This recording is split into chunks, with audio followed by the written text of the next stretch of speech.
Games Gaming. My name is Ben, and today we're going to continue on Suzerain 2.0. So, last time out, we decided to fund the Sarna Agricultural Zone, as well as began looking into trying to create the semi-autonomous zone of Bergia. And then we also talked with Pascal and decided to focus on rural healthcare. So yeah, let's pick it up here. It looks like we got to go talk with Friends Richter about the upcoming vote for the reforms. The preparations for the new constitution were nearly complete. Soon we are going to propose it in the Grand National Assembly, a huge step for our administration. But we desperately need more support, and that's why I invited Friends Richter for a chat about the upcoming vote. He and his party held the key to our success. We met in the presidential office at the end of the day. He arrived in his signature navy blue suit, handed me a box of famous Sarkazian chocolates before settling down on the couch. It's good to have you here, Mr. Richter. And likewise, it's nice to finally have some time to talk. He took a folder from his briefcase and flipped it open. I could see scribbles he had made in the margins of my draft proposal. I have to say, I am surprised by this proposal you've prepared for the new constitution. I really do not understand your reasoning behind some of the changes. I thought we were on the same page. I thought so too, but it seems I was wrong. You have ignored our demands to lower the undemocratic electoral threshold. How are you calling this a democratic package? Let's see. Let's go with that. These are all necessary to maintain stability. Necessary? Well, what kind of excuse is that, Mr. President? Are you saying this while you're begging me for my party's support?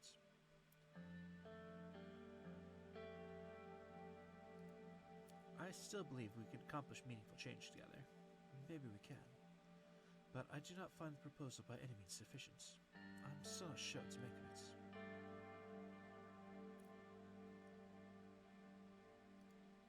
You're gonna miss our chance for reforms just because they don't contain everything you want? You're putting all the reforms in a tough spot like this, Mr. Bain. I'm sure it was tough to persuade your party to support this proposal, but this is what happens when you expect the USP to bring change. Don't expect me to sympathize with you. Not only have you minimized the potential of reforms, you're taking the spotlight away from PFGP members who campaigned for these reforms for years. You'd better have something else to offer.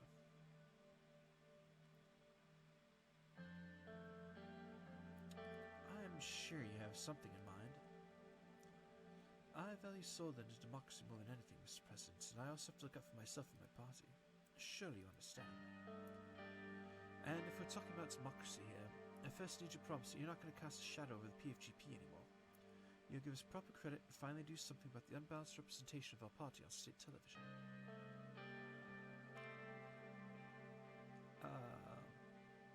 I mean, sure, I can make all the promises I want, but once we get the votes, I don't really care what happens to him. Of course, Mr. Richter, you can count on me. Well, that's good to hear. Then I can say that I'll be happy to cooperate with you, Mr. President. I will hold you to your promise. I'm happy to cooperate with you too. Was there anything else? Oh yeah. So I can ask him about his mysterious flight to Sarkazia. Before you leave, I'd like to address a few things I've heard about you. There are so many things said about me that I can't keep track of them anymore. What exactly do you mean? I received intelligence that you made a deal with Arcasia and that you tried covering your tracks. What do you have to say about that? Oh, it did come to that after all. Well, I will enlighten you about my relationship with Arcasia. As you know, the downfall of President Alfonso was abrupt. He was the only progressive hope we had in the USP. Our brief alliance with him accomplished great things, but we ran into a very concerning revelation.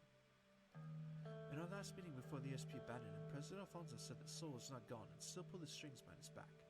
He was suspicious about a conspiracy against his reformist agenda, and he feared everything would collapse around him. And it did. Afterwards, the party voted you in. I don't think it was a coincidence, Mr. Rain. You think Sol and the old guard orchestrated all this? Yes, they knew that Alfonso's reforms would cripple their strength and remove him from power, so they removed him first. After realizing the true extent of the Sol's deep state's influence, He looked down for a second and continued. We are in this together, so I'll be honest. I lost hope that Soldan could ever achieve the liberties and democracy that I've been working so hard for as long as Solism was still alive and well, so I decided to act. Act how? I was contacted by an Arcasian senator and one of Arcasia's biggest tycoons, and I decided to agree to their meeting in hopes of receiving support. I kept listening. I flew to Arcasia and I eventually met President Walker. He offered political and economic support for me and my party, asking us to lead Soldan into the democratic sphere and become a member of the ATO. But the exploitative conditions he was demanding would have had crippling effects on our economy. I had told them that I was only there to increase economic cooperation, nothing else. I did not get the support, nor did I do anything illegal. To this day, I feel ashamed that I to have gone to defeat Arcasia like that, but at least I managed to stop myself from becoming the very thing I've been fighting against.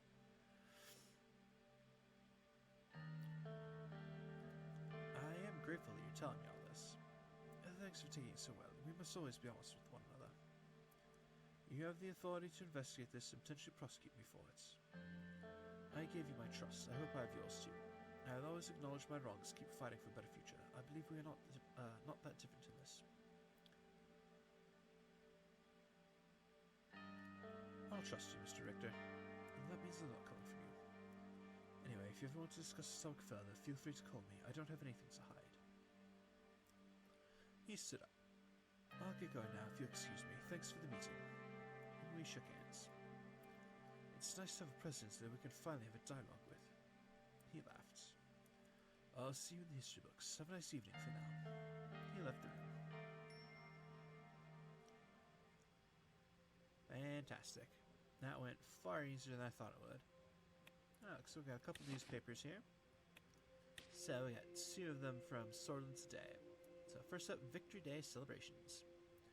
Jen, the national stronghold of Soldan, is gearing up for massive celebration of Victory Day.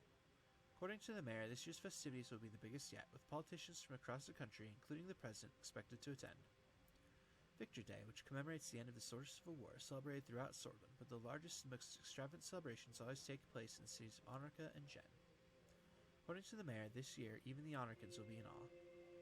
The city, which has a long history of nationalism and militarism, uses the holiday to display its military might and patriotic fervor. This year's celebration promises to be no different, with parades, fireworks, and speeches planned throughout the day. As always, there are concerns about the potential for violence, especially given the current political climate, but officials are confident that security measures will be sufficient to ensure a safe and successful event. And then we have Rain meets Richter. Soldan today has received an exclusive update about President Rain's constitutional reform process.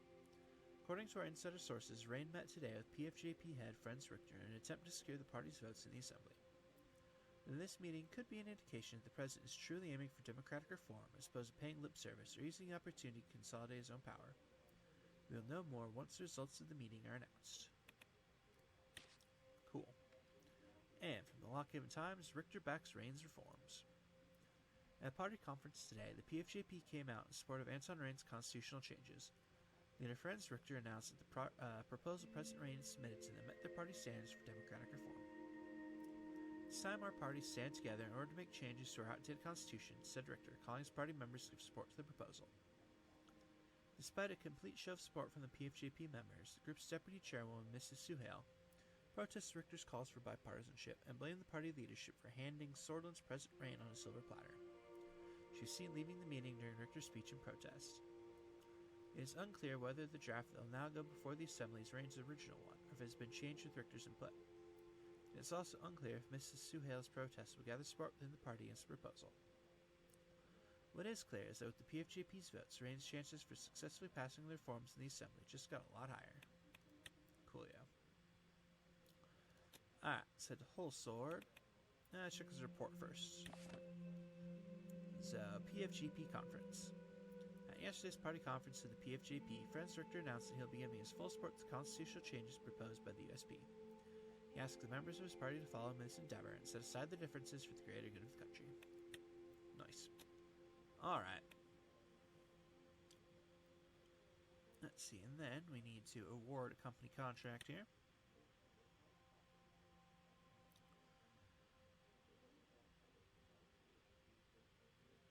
Okay. We're just going to give the Starner project to the SSC again.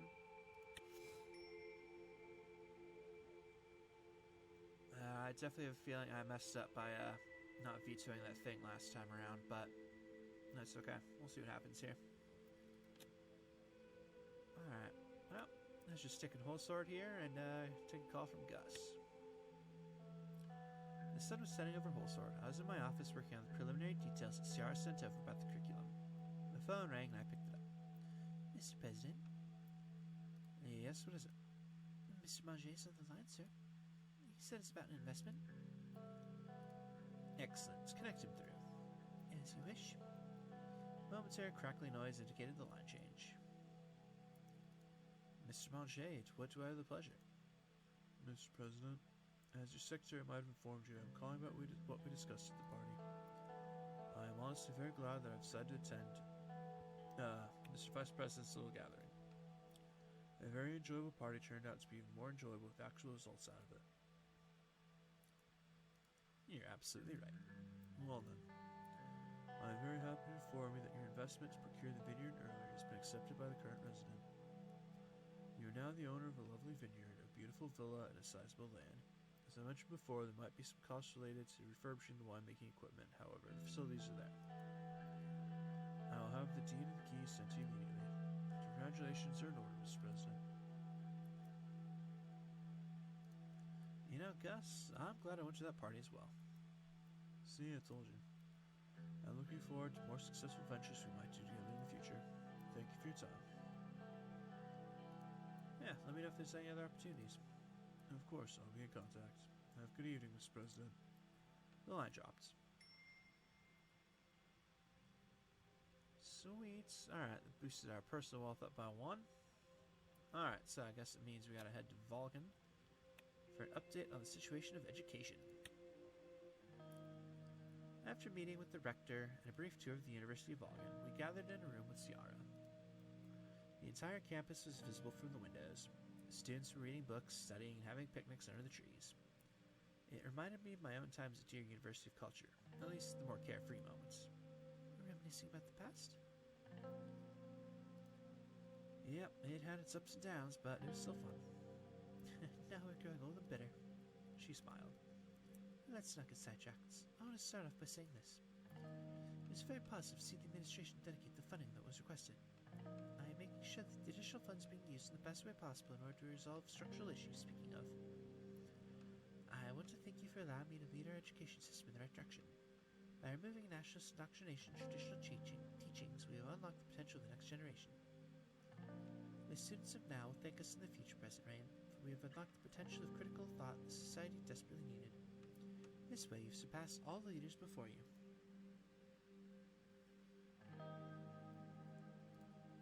That's why we're here. I am optimistic about the path that lies ahead of us now. She nodded and brought out a stack of papers from her bag. Spinning her ballpoint pen, she went through the papers, organizing some of them together. Our ministers prepared the necessary framework regarding how to spend our increased education budget. I have outlined 3 potential options. We can build new rural schools, improve the standards of existing ones, or increase salaries for all education workers. We have the capacity to implement only one of these options. Alright, well, tell me about the plan to build new rural schools. The issue is very critical as we are losing many young people to ignorance and illiteracy. Sutherland's rural population is full of untapped potential. With enough education, these people could be an asset to our workforce and society. We look at how United Katana is pushing past Arcasia in education research. It's because most of the rural populace has access to schools. Why should we increase the salaries of education workers? And the job itself should be held in higher regard and be compensated accordingly. And these are people who have chosen to dedicate themselves to the betterment of others, to help raising the next generation. We ought to give them what they deserve. Alright, well, what does improving rural schools entail?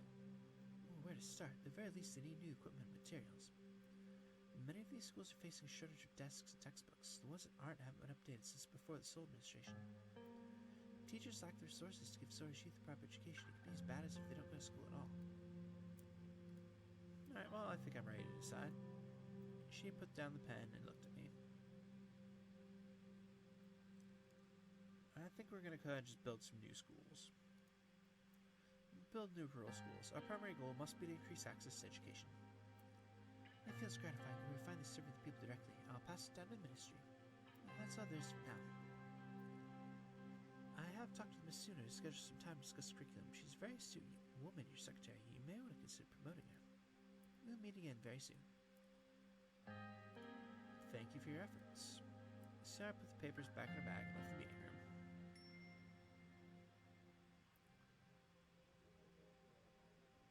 Cool, alright. Let's see, so that gives us 5 newspapers, and at least 1 report here. And a couple more exclamation points. Alright, well, let's start with the report, because I already clicked it. So, CSP's Unity Conference in Galmland, a commitment to harmonize. The CSP Unity Conference recently held in Galmland marked a pivotal juncture in resolving ideological dissonances within the Alliance. Galmland's influential leader, Brigid Halvorstadter, hosted the gathering amid a burgeoning climate of ideological disagreement propelled by the Galmish Manifesto. This innovative interpretation of Carlos Marx's communist theory, with its focus on decentralized planning and worker self-management, has stirred up an ideological storm within the CSP. With Oxonian socialism sharing similar decentralist sentiments, seemingly more compatible with the Galmish Manifesto, they diverge notably in their stance on international cooperation. The manifesto leans towards a cautious approach, preferring to build a self-reliant economy, whereas Volkswagen socialism champions interdependence, seeing it as a conduit for shared prosperity and security. This difference, albeit subtle, has led to real-world implications, like the instatement of trade tariffs between Galmland and Volkswagen, demonstrating the impact of ideological dissonances on economic policies. The Unity Conference, despite the ideological contention, stressed the importance of common objectives, collective security, economic cooperation, and human rights. Interesting. Alright. And back in Whole Sword, Ministry of Justice files Urson v. Sorlin concurrence. The Ministry of Justice has reviewed the Urson v. Sorlin case, but forwarded its concurrence opinion before sending the dispute to the Supreme Court. The Minister of Justice, Nia Morgan, came forward agreeing with the case of Ishval Urson and pointed out that the majority court dissent would do the disservice to the legal precedent of future constitutional rights cases. The case is now in the hands of the Supreme Court. Interesting. Okay. Let's check the overview. Welfare, accessible rural education. Fantastic. Alright, let's close that. Let's check out these newspapers. So, from Whole Sword Post, overblown rights case appealed. Today, the politically motivated and controversial court case by Ishval Urson has made its way to the Supreme Court to be reviewed. Governor of Berja, Felix Braun, has dismissed the presence of systemic racism in the region of Berja and accusations against his resettlement policies, citing that the Bludish are being influenced by the Bludish Freedom Front, who wishes to radicalize the people for their dark games. All eyes are now on Chief Justice Hawker in the Supreme Court to determine if the case has legal grounds or not. Many justices have already come forward to dispute the claim that the Constitution is not being upheld by the state of Sorlin when it comes to treatment of the Bludish people. I'm pretty sure they're not upholding it. But that's okay. Alright, and a new mega project, Sarna Agricultural Zone. President Rain has just announced the plans for a brand new agricultural zone in Sarna. As per the announcement, Sorna State Corporation has been awarded with the contract, and they will be taking over the daunting task that will be transforming the city and its neighborhood. On completion, this mega project will provide a much-needed production boost not just to Sarna, but to the entire Berja region. Cool. Alright, Sorlin today. Valen refugees fleeing the Sorish border. As Valen President Viktor Smollett continues his operations against Bludish insurgents in his country, a wave of people, Vezek, Sorish, and Bludish, have been attempting to flee the conflict and cross the border into Sorlin. According to the report from the Alliance of Nations, the situation inside Valen is becoming increasingly complex, with many different groups and factions entering and leaving the country. The UN report states that international reporters are no longer being allowed inside Valen, and the information from the country has become incredibly difficult to obtain. It also explicitly warns the neighboring countries of an upcoming refugee crisis. It remains to be seen how the Rain administration will deal with the influx. Not well, I can tell you that. Alright, from the Radical, Urson case goes to the Supreme Court. Ishval Urson, a fearless Bludish lawyer and civil rights activist, has taken on Governor Felix Braun in a high-stakes lawsuit that challenges the systemic oppression of the Bludish community in Sorlin. Urson has filed a case in the Court of Appeals against Governor Braun for violating the constitutional rights of equality before the law, also arguing that the Articles 6 and 7 of the Constitution is in conflict with the rights of the people defined in Article 100. He argues that the special zone of Braun's policies, including the unjust resettlement order, infringe upon the right of property of the Bludish citizens and violate the rights of citizens of Sorlin. Now, in a glimmer of hope, the Supreme Case is accepted to review the case. But let's be real, when has justice ever been served in this country? We've seen the government oppress the British people for far too long, and we cannot expect anything different from the corrupt judicial system with Orso Hawker as the Chief Justice. That's probably factually accurate. Alright, last up from Geopolitico. Press freedoms in UC in diminishing space. United Quintana's grip on its media landscape continues to tighten, casting shadows of doubt over the genuineness of the information emanating from the UC information space. The People's Daily Tribune, once hailed for its objective reporting, has experienced a 50% drop in its content distribution due to stringent censorship. Recent laws enacted have further constrained independent journalism, leading to self-censorship among reporters. In contrast, Volkswagen's media sector displays slightly greater openness, although it's not without its challenges. Geopolitico's recent investigation into alleged human rights abuses in southern Quintana, particularly in Yerzistan and Slovaria, face heavy restrictions and controlled narratives. The Red Unity Chronicle also shed light on a case from Zolatech, which disappeared from public view within hours. As the majority in UC become increasingly skeptical of state-guided media narratives, the clamor for transparency and genuine reporting continues to grow. Interesting, okay. Alright, let's see here. So, why not? Let's keep up the education thing. So let's go do a briefing on the current curriculum. CR had scheduled a short meeting at the Ministry of Education to discuss the current curriculum taught in schools. The ministry building was located in the government district right next to the Ministry of Health. It was tall, narrow, and wedge-shaped, like a slightly open book. Near the front gate, there are many statues of world-renowned scientists and thinkers. The largest, of course, was of Albert Einstein, the greatest scientist of all time. Above the main entrance was this familiar inscription: Instretensis agmicar algerenio in ola almergvoltene in Dolomexis.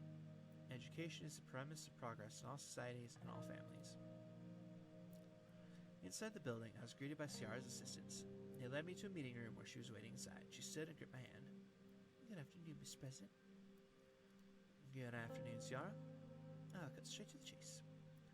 Our progressive reform of the Sword and education system is well underway, but there's one sticking point. It involves evolution versus creationism. As it currently stands, schools across Sorland can decide whether to include evolution, creationism, or both in their curriculum. Rural schools often decide in favor of creationism only, which puts students at a disadvantage when it comes to entering university. The effect is especially noticeable among young women.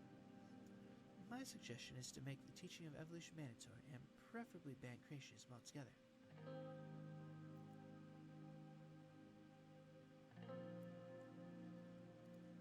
I don't exactly agree with teaching our children supernatural nonsense like creationism.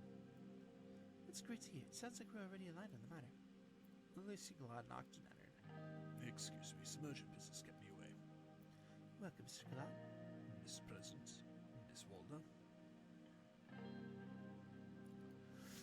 We're just discussing the curriculum. Ciara's made some excellent points. Very well, let's hear them. Continuing from my previous point, it is my conviction that we should require the mandatory teaching of evolution in Sorland's public schools and cut creationism completely out. If we want children from rural areas to have the same opportunities as their urban counterparts, this is the way. Opening students' minds and reducing the role of religion in schools will also lead to more equality between young men and women. Miss Walder, don't bring your pet cause into this. Mr. President, there are other considerations you may not have thought about. Although I myself believe in evolution, we must be very careful not to alienate our rural conservative voter base.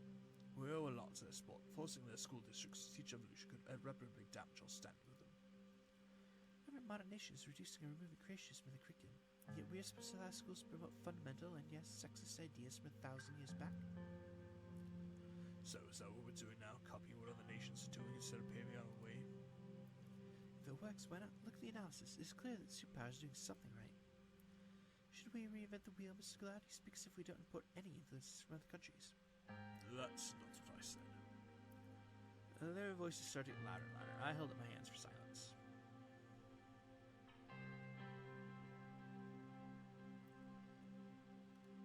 I mean, we can still allow creationism to be taught alongside evolution, Ciara. You could live with that.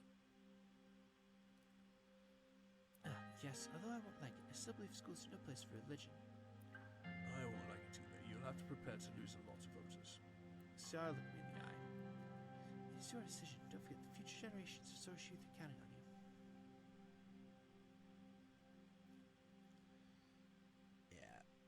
think that's what we're going to do.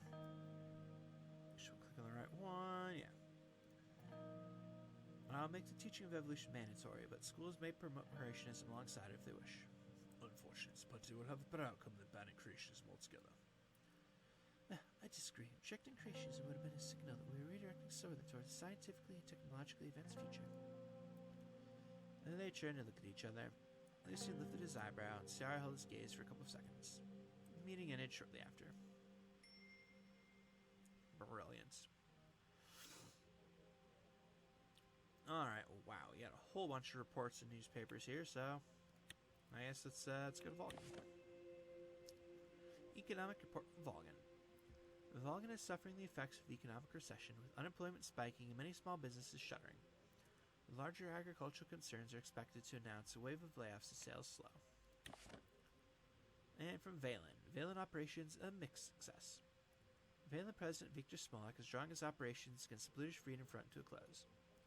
The consensus is that while Valen's army went a long way towards neutralizing British threats, there are many preventable casualties. Furthermore, despite Valen's best efforts, not all hideouts have been eradicated, and anti-Smolak sentiment is at an all-time high among the remaining insurgents. I would assume so. Alright, from the ATO, Rehabilitation of Kinal, the balancing act of ATO.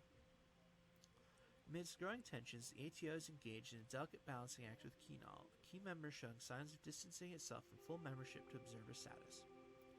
Central to this shift is a dispute resolution between Kinal and Arcasian PMCs, which has fueled concerns over sovereignty, rules-based order, and autonomy for Kinal.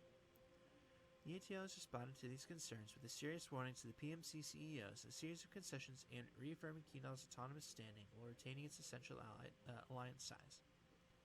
The flexibility of the ATO in addressing Kinal's concerns reflects the strategic importance of this member state and the alliance's commitment to balance member sovereignty with collective security interests. Interesting, okay. Whole Sword Anti-Corruption Police Investigation Update. The Anti-Corruption Police have completed preliminary investigations into suspected members of the Old Guard, including Orso Hawker, Heron Garachi, Lilius Groff, and Falcon Kruger. No concrete proof of corruption or other wrongdoing has as yet been revealed. And Language Bill prepared by Casaro. Casaro Keebner is preparing a bill which aims to unify Swordfish education by making Swordfish the only language accepted in educational institutions, excluding specific foreign language studies. Alright. Let's see, so let's hit the overview first. Oh, we got two things here. Let's see. We have island economy stabilizing as a neutral situation in the economy. And evolutionary education with creationism. Alright. So we got 7 newspapers here, so let's just power through them. Alright. From the Whole Sword Post, Casaro raises the Blutish question. Yesterday in the Grand National Assembly, NFP leader Casaro Keebner proposed a new law that would make Swordish the only language accepted in educational institutions, boldly standing up for Swordish culture and tradition. This law, the Unified Education Language Act, is squarely aimed at the British community, whose integration in Swordish society has long posed a problem. Educating children solely in the official language of this country will help cement their Swordish identity and quash the threat of British independence in Swortland, said Keebner in his speech in the Assembly. For just some more good old-fashioned racism. Alright, then next up, Deer prepares for Day of Dissension. The city of Deer is busy preparing for the Day of Dissension, the annual celebration of the founding of Nerdy. Though religion plays a smaller role in Swordish daily life than in years past, the day still holds special importance for many nerds, thousands of whom have already begun undertaking the pilgrimage to the tomb of St. Dast. The cathedral in which it is located, Deer's Arch Sanctuary, is currently undergoing renovations set to be completed in time for the festivities. In accordance with presidential tradition, Anton Rain will be making an appearance at the event. And nationalize the Big Four now. As the debate about privatization versus nationalization intensifies in the capital, the Whole Sword Post firmly believes that President Rain should come down on the side of nationalization for all the so-called Big Four companies, including the currently fully private Harv Sordland and Burgess Steel. Full nationalization would prevent price gouging and prevent CEOs like Marcel Caronti from consolidating power, but even the government taking minority ownership of both companies would go a long way towards ensuring they act according to state interests. Alright, now we got 2 here from Sordland today. So So, first up, creationism or evolution? Rain says both. Under pressure to catch up with the education systems of Arcasia and Unai Quintana, President Rain decided to enforce the teaching of evolution in public schools. We can expect to see some pushback against this decision, especially in Sorlin's rural areas where creationism has long been the default. President Rain did specify that the teaching of creationism will still be allowed, but this may not be enough to mollify religious conservatives and your left-wingers who are gunning for creationism to be banned. And privatization, the future of Sorlin. Don't let the pro-government elites fool you. Nationalization of Sorlin's big four corporations would be a disaster for our country. Instead, we advocate for the privatization of state-owned corporations, and undermining a sortish state corporation. Both companies have grown sluggish from lack of competition. Even private interests taking a minority stake could lead to greater innovation and a brighter future. Then we got one from the Radical. Rain's curriculum compromise forces schools to evolve. Slightly. President Rain, perhaps swayed by the valid arguments of Education Minister Ciara Walda, made the decision to make evolution a mandatory part of the public school curriculum. This switch is a huge step forward for Sorlin's rural youth, who have long been at an educational disadvantage compared to their urban counterparts. However, in a concession to backwards-thinking conservatives, schools will still be allowed to teach creationism alongside evolution. We can only hope students choose to listen to science and ignore the religious propaganda. And last up here from Geopolitico, an ideological chess game in Riga. A deep dive into the workings of the Iyotake plan reveals more than just economic undertones. It's an intricate play to advance millennialist ideologies and strategic battlegrounds. Sources have indicated that substantial funds from the plan are channeled to support millennialist organizations and educational structures in Riga, a region poised between UC's millennialist model and Arcasian capitalism. It seems the investment is not just about infrastructure, but also ideological indoctrination. While Arcasian interests jostle for influence, the Iyotake plan's preferential treatment of these battlegrounds suggests a broader strategy, tipping the balance in United Quintana's favor and away from Arcasian capitalist outreach. The real question remains, will Riga's future be determined by economic development or ideological warfare? And the global community watches with bated breath. Nice. Alright. So, let's see here. Looks like the next thing is to head to Lockhaven for a divestment in Gazom shares. Okay. So, given the financial landscape revealed by the Gazom report, a strategic decision on the divestment of our shares in Gazom looms. It is now possible to consider selling off an amount of our stake in the company or keep our shares for potential future profit share. The future outcome will vary based on the active share prices of the company. I'm going to go ahead and sell part of the shares because we need to get this budget down a little bit. So let's just sell a third of the shares and hope we can make some more profit later.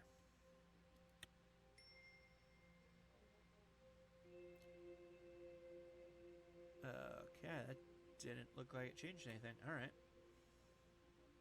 That's a potential problem, but figure that later. Alright, let's see here. So we have Victory Day. A lobbying effort in the assembly. Alright, well, you know, I think that's actually as good a place as any to call for today. So, as always, thank you all very much for watching. I hope to see you next time.